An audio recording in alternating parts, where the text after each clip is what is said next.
James and the Unsinkable Ship. James and his family excitedly rushed towards the crowd boarding the Titanic. It's a beautiful April morning in 1912, and the ship of dreams was shiny as a new penny. James could hardly believe his luck.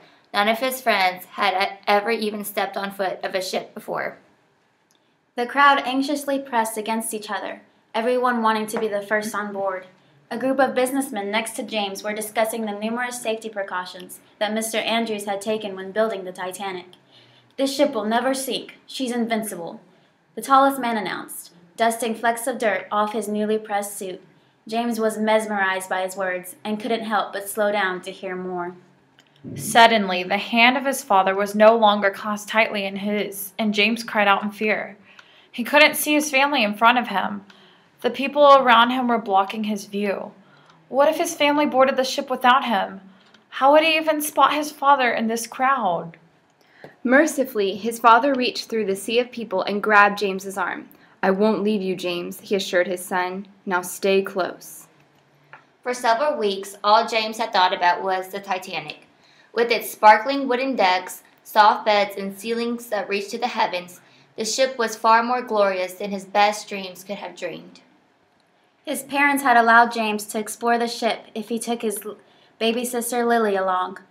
Although toting a 3-year-old around wasn't James's idea of a great adventure, he saw Lily as a small price to pay for freedom on the first deck. Of course, his family could never afford a room on this deck, but that was no reason to stop pretending he was a rich king sailing to America on a vacation.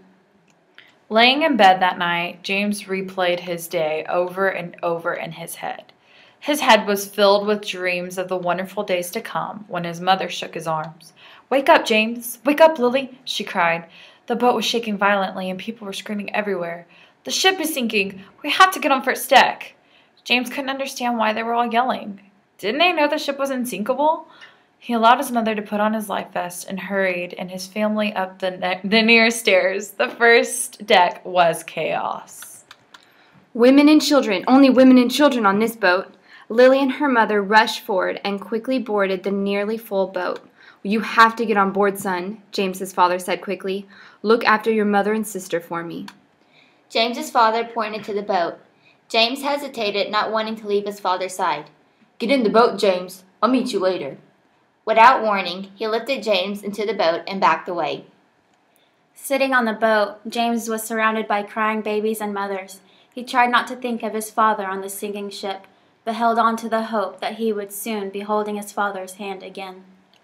What seemed like countless hours later, James clutched the hands of his mother and Lily. As they watched each boat bring in more survivors onto the RMS Carpathia, they scoured the faces for their beloved father.